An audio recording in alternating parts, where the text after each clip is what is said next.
Mambo vipi mtazamaji wa Juma TV, langu jina ni Mithiri Mpenda na leo tutakuwa katika mahojiano na mchambuzi maarufu, chambuzi lenye uchambuzi wake. Na leo tutakuwa na Dominic Salamba, atatueleza vitu kadhaa na vichache na adhimu na matili ya nguvu. Karibu. Niweza kwako?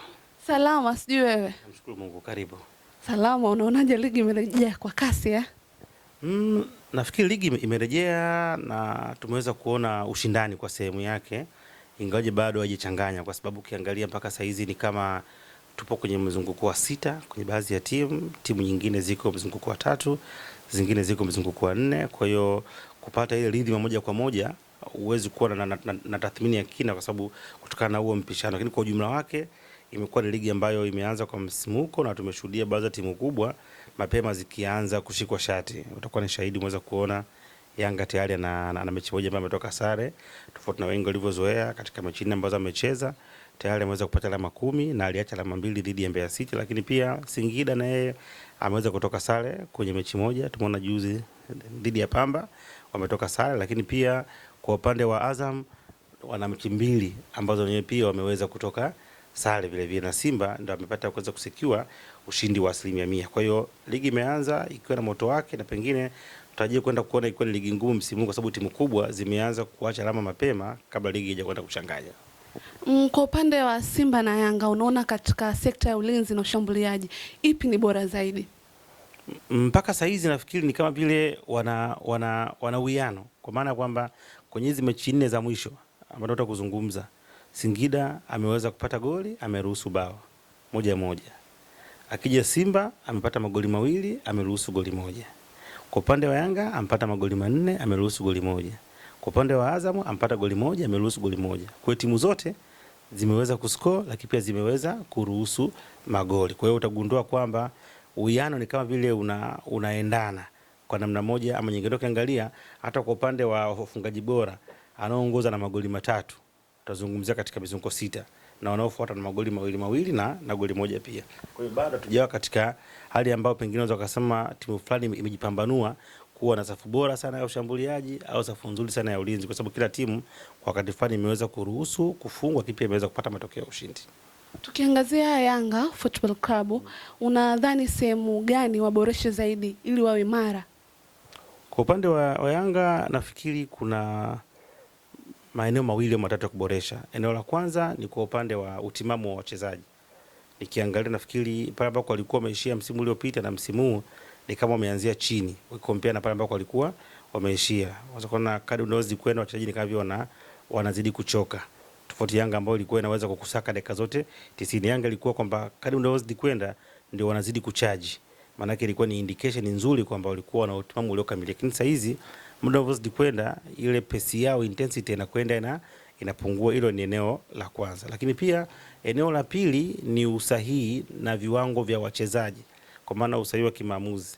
Pasi nyingi ambazo wanakuwa wanazipiga zinapotea sio kwa kunyang'anywa, isipokuwa ni wao wenyewe kukosa umakini, na hiyo inakuwa ni kiashirio wakati mwingine cha kuonyesha kwamba timu imekosa utimamu wa 100%.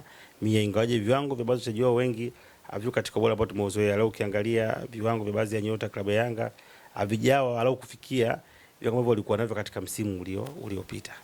Kwa hiki ulichotoka kuzungumzia, unadhani katika ligi ya CAF klabu bingwa watatoboa kweli au wapi sana wapatilie mkazo?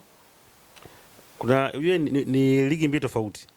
Michuano ya CAF ina style yake, ina namna yake ya kucheza, na kwenye ligi ni kitu tofauti.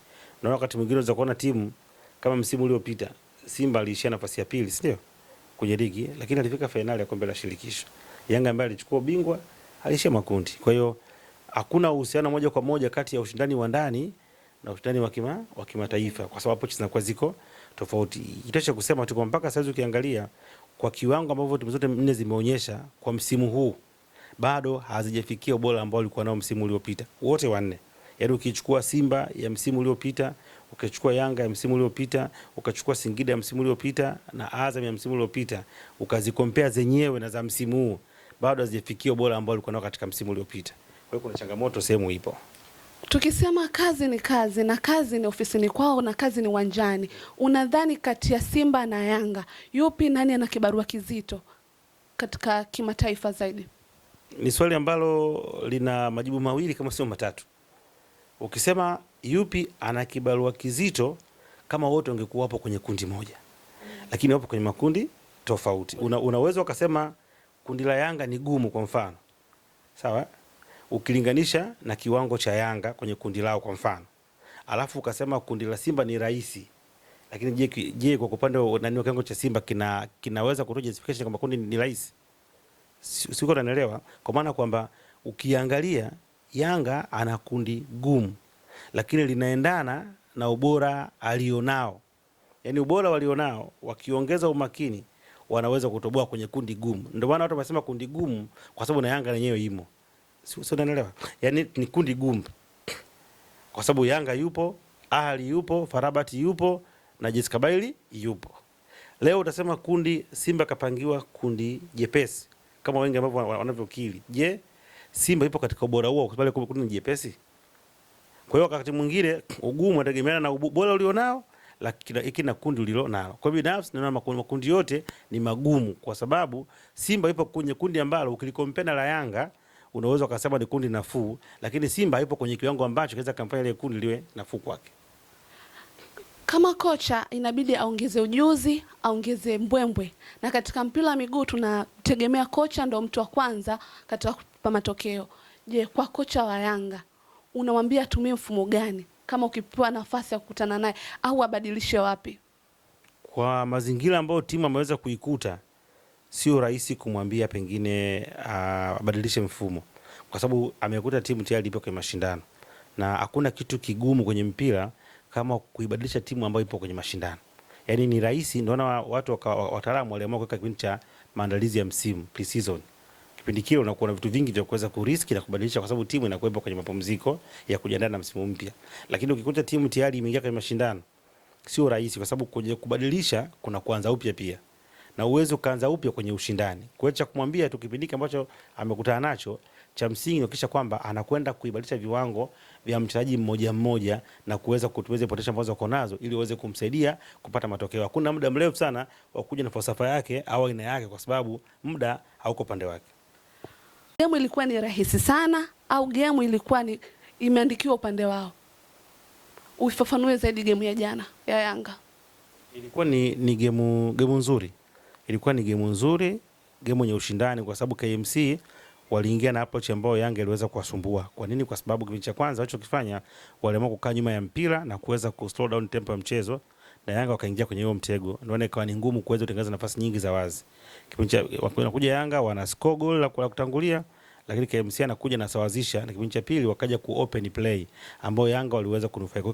Kama KMC angeingia na approach ile pengine angeweza kuisumbua Yanga, lakini alipoamua naye kutaka kutafuta goli la pili ndipo akaweza kutoa nafasi kwa Yanga kuweza kushambulia. Kwa hiyo ilikuwa ni game ambayo ni nzuri, na Yanga waliweza kudeserve kupata matokeo kutokana na ubora ambao walikuwa nao compare na KMC na makosa ambayo walikuwa wameyafanya, na Yanga wakaweza kuyatumia na kuweza kuadhibu. Kwa hiyo ubora wa Yanga ndio ulipelekea KMC waweze kuadhibiwa, lakini si kwamba KMC hawakuwa imara, isipokuwa walizidiwa quality ambayo Yanga wako nayo. Ndio maana ikawa Yanga au akawa KMC au akawa na Pacome au akawa hawana Pacome.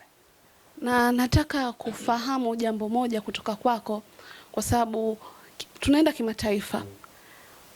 Natamani nikupe chance ya kupanga wachezaji kama mchambuzi ambao umebobea na unajua una uzoefu mkubwa. Unadhani wachezaji, nipe 9 tu ambao watakao kwenda katika mashindano na watakaowekwa kwenye kikosi cha kwanza. Timu gani? Ya Yanga. Wachezaji 9 ambao wataweza kuwa na wanaweza kwenda kuanza kwa kikosi cha Yanga. Nafikiri Diarra ni obvious, unless ataweza apate changamoto. Tayari ameweza kusecure nafasi yake. Yaani nafasi yake ile haina mpinzani unless apate changamoto. Ukija kwa upande wa mtu kama Israeli Mwenda, kwa saizi hana mpinzani unless ya Okwasi arudi katika Audi arejee, lakini ukimtoa ya Okwasi maana yake yeye ana secure nafasi yake. Kwa upande wa walinzi wa kati mpaka saizi hamna shida. Tunajua Dickson Job na Baka wameweza kutengeza eneo lao. Kwa mpaka hapo unakuwa na walinzi 4. Kwa upande wa kushoto inategemeana na mechi. Wote mwalimu atakwenda kuwatumia. Kuna muda atamtumia Shabalala, kuna muda atamtumia Boka. Kwa nini? Kutokana na mahitaji ya mechi husika, kwa sababu kila mmoja ana ubora ambao mwingine hana. Kwenye mechi ambayo unataka kwenda kuzuia zaidi, umeenda away, hautaki ufunguke, uwezi kuanza na Mohamed Hussein. Utaanza na Boka. Mechi ya nyumbani ambao unajua utakuwa na faida kwa katika uwanja nyumbani, utakuwa una pushi, utaanza na Mohamed Hussein. Kwa hiyo tutategemea kumuona wakigawana mechi kati ya Mohamed Hussein pamoja na Shadrack Boka. Lakini kwa upande wa kiungo hapa ndio pana changamoto sasa, itategemea, lakini nafikiri Musa Bala Conte bado ana nafasi ya kuweza kuanza kikosi cha Yanga kutokana na experience alionayo na ubora alionayo, ingawa bado hajaweza kutumika. Kwa mpaka hapo anakuwa na watu 6. Utamuongeza Pacome, atakuwa ni mtu wa 7. Utamuongeza Maxi, atakuwa ni wa 8. Na hapo baada hapo utakuja kumuongeza, kwa upande wangu mpaka saa hizi nitamuongeza Dube kwa watu 9. Hiyo ndio timu yake watu 9. Na tuangalie katika alama. Mpaka sasa hivi Yanga anaongoza kwa pointi 10. Simba yupo nyuma kwa pointi 9. Unadhani Yanga akizembea wapi Simba atapanda? Kama atashindwa kuendeleza matokeo ya ushindi, sababu yeye yupo na alama 10 lakini ana faida mchezo mmoja. Yaani tayari ana faida mchezo mmoja, ambao Simba akiweza kuequalize maana yake Simba atakuwa na point 12, kama atashinda atakuwa na point 10. Kwa hiyo maana yake Yanga ambacho anataka kufanya yeye kuhakikisha kwamba anashinda kwenye kila mchezo, huko akiombea Simba aangushe alama, kwa sababu kama watakuwa na mchezo sawa na Simba hajaangusha alama, maana yake atakuwa yuko nyuma kwa alama 2. Pengine mpaka pale ambako watakuja kukutana mchezo wao ndio itakwenda kuamua either apunguze zile 2 na aongeze 1 au atanua gap kwenda kwenye alama 5. Mashabiki wa Yanga mpaka sasa wanadhani na wanasema kibonde wao yupo ambaye ni Simba Sports Club. Unaamini katika msimu huu na uchezaji wanaoenda nao na pamoja na kasi yao watachukua alama kama wanavyokuwa na matumaini au la? Mpaka sasa nilivyoangalia katika hizi mechi 4 za Yanga, 3 kwa Simba, bado sijaiona Simba ambayo inaweza kuondoa uteja kwa Yanga mpaka sasa hivi. Yaani kiangalia Simba ameshinda mechi zake 3 zote, Yanga ameshinda mechi 3, amedraw 1. Kwa wao nikiangalia bado sijaiona Simba ya kuja kujiondoa kwenye ukibonde na Yanga. Kwa hiyo akiendelea hivi bado Yanga anaweza kushinda kwa mara ya 7. Ukisema kwa manufaa ya watazamaji, ukisema hawezi, kwa sababu zipi? Ubora wa kikosi. Vikosi vyao vyote vile nimeangalia.